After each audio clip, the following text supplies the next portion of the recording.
In today's video, I'm going to be covering the new way to running small budgets on YouTube ads. You see, the campaign structure that you use when you're just starting and spending hundreds of dollars is way different than the campaign structure that you'd use when you're spending thousands or even tens of thousands of dollars. So first things first, what do I consider a small budget? So what qualifies as a small budget?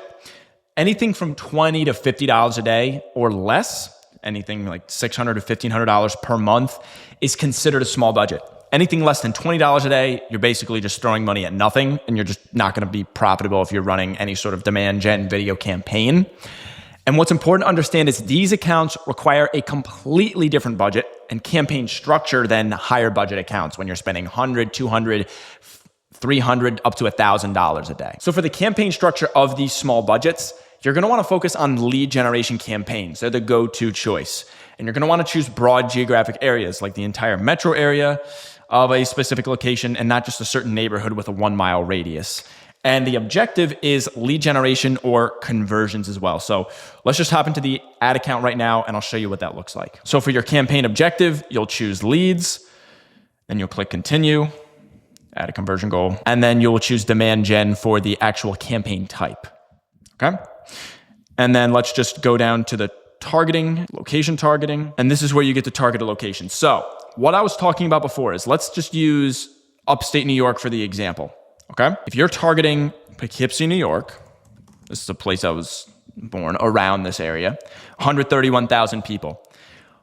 This is fine. You can target this location, but there are some caveats to this, okay? Generally, you're gonna wanna choose a larger, broader area. So Poughkeepsie is actually part of Dutchess County, and this is gonna be more advantageous. And the reason for this is generally, in especially a high competition area, the CPM or amount of money you're spending per 1,000 views is going to be much higher because it's going to be more saturated. So you're competing with other people that are also running YouTube ads, whether you're a realtor, you're a moving company, you're a roofing company, whatever. Whoever's running YouTube ads, you're competing against them. And if you have more reach in an area that has, better metrics, this is going to be better, to have a broader range of people. It's going to bring the CPM down. Now, assuming you're in a place like upstate New York, this is the caveat. You're probably not going to be competing with a lot of other agencies, businesses that are running YouTube ads, so you can target a smaller location. But if you're in somewhere like, for example, let's say you're in Dallas, Fort Worth, Dallas, Texas. Actually, Dallas is probably a poor example because there's a ton of people. Let's use Tucson, Arizona, for example. And you're targeting, 935,000 people. Let's say you're only targeting South Tucson for this example, because it's still actually a pretty large sample size. This will do just fine. What would be more advantageous is if you choose the actual metro area of Tucson, because now you have more data. It's going to bring the CPMs down because you're competing with less people per area, right? Because your area is spread out larger.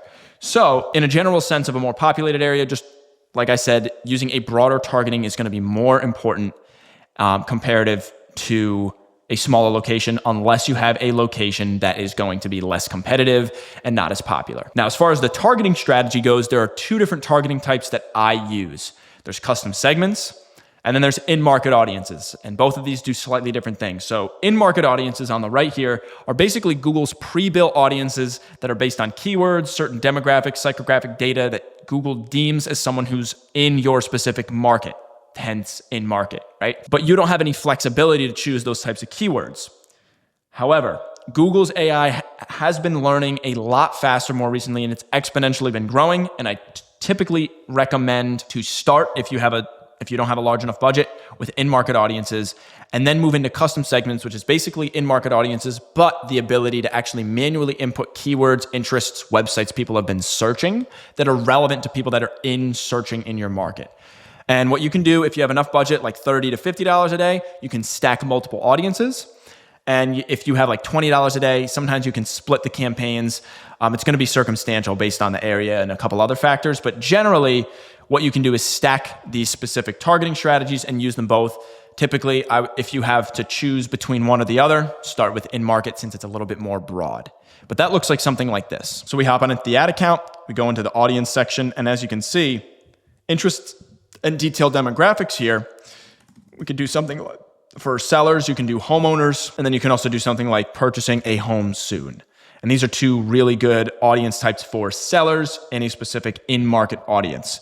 And you can name it, in market or homeowners plus purchasing a home soon. You can do that.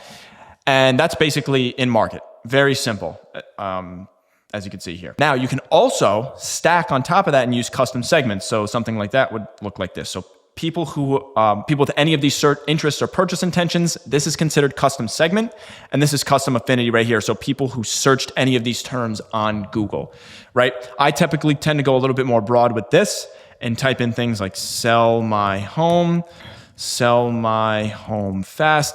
And then you can just use, the adjacent terms that also Google deems as well. Whatever you find most comfortable. If you have data, input that. If you don't, typically allow things to be more broad and the algorithm will do the rest of the work. Now, as far as the video creative structure itself, when you create the ads, what I typically recommend you do is create 5 different video ads per ad group or audience that you're going to be targeting. And you want to have a mix of video lengths, 30 to 60 seconds for the shorter, punchier videos, and then a 2 to 3 minute variation that's more drawn out, that builds more trust. Test that different audience type in a specific market, see which one performs better. There's a ton of variables that make it impossible to know which one of these will perform better, which is why you have to test multiple.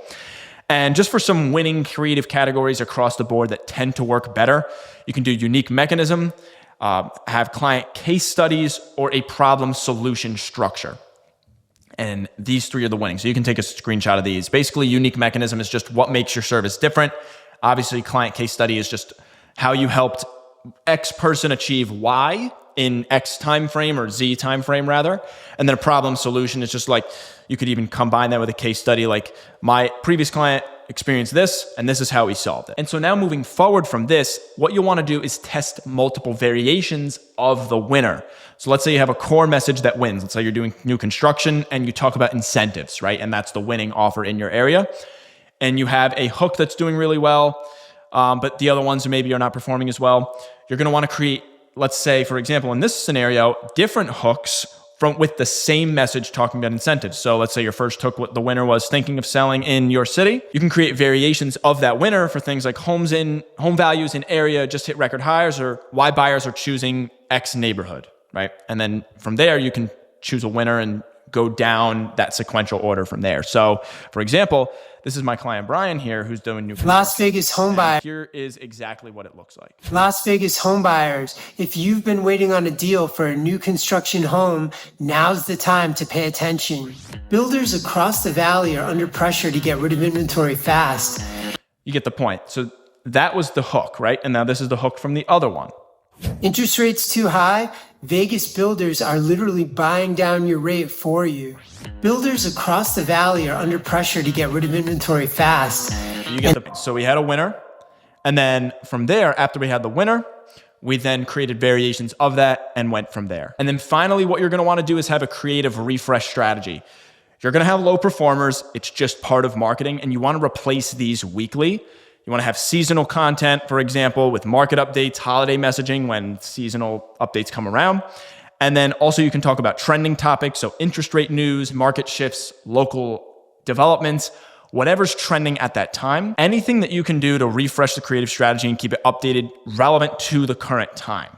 And that's going to help you win. Also, the point is, which a lot of people make the mistake of, is keep the top performers running, because some ads can work for months and even years.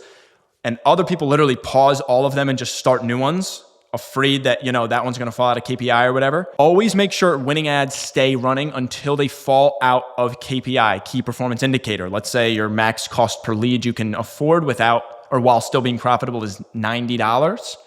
You want to run that ad till it hits $90 and sometimes even wait a little bit longer just to ensure that it's still profitable. And then lastly, here's just some common mistakes that I've run into during my 2.5-year journey of running YouTube ads for my clients, and things I've seen in clients' accounts when I've analyzed them. So number one is over-targeting. If you're going to be targeting too narrow in a geographic or demographic area, let's say it's like 30,000 people that live in your area, you're just not going to get enough impressions in front of people within the time frame you're looking for that you actually want to see like quantifiable results, right? You need to have at least 100,000 people in your location based on what I've noticed to actually yield positive results. Next is under budgeting. So if you're spending $10 a day and you're having 10 different ads run and you're spending $1 on each ad, again, you don't have enough to gather enough valuable data for Google to say, okay, this ad's not performing well, this ad's performing well, et cetera, because it's just, you're running your margins too low and you're just running your spend and capital too low. Not enough data. Another thing is poor lead nurturing. If you don't have systems on the back end that build your trust and authority and also just capture the lead's attention as soon as they submit their information, if you're not able to call them, if you can't text them within like sub 5 minutes, the chance of them dropping off is over 500%. Okay. You need to have systems on the back end because people would literally have leads come into the pipeline, expect them to just book calls directly in the calendar, and then literally just not even follow up with them and just say nothing to them before the call. And most of the time, the lead's just going to forget they have the call. They're going to forget, maybe not forget why they clicked on the ad, but they're definitely just going to lose interest and the drop-off rate's just going to skyrocket. Just proven data. And then finally, ignoring video metrics is another thing. If you're only focusing on the leads, maybe not the engagement of the videos, what's the cost per metric? How much are you spending per your area? Is it too saturated? Are people dropping off when they're watching the first 5 seconds of your video? Check out other things that are involved besides just the cost per lead to make educated decisions on how you can actually get it, in the end, lower cost per lead, and in the end, lower cost per acquisition or lower cost per closed deal. That's all I've got for small budgets on YouTube ads. If you have any questions, feel free to ask them in the comments below. I'll see you in the next video. Peace.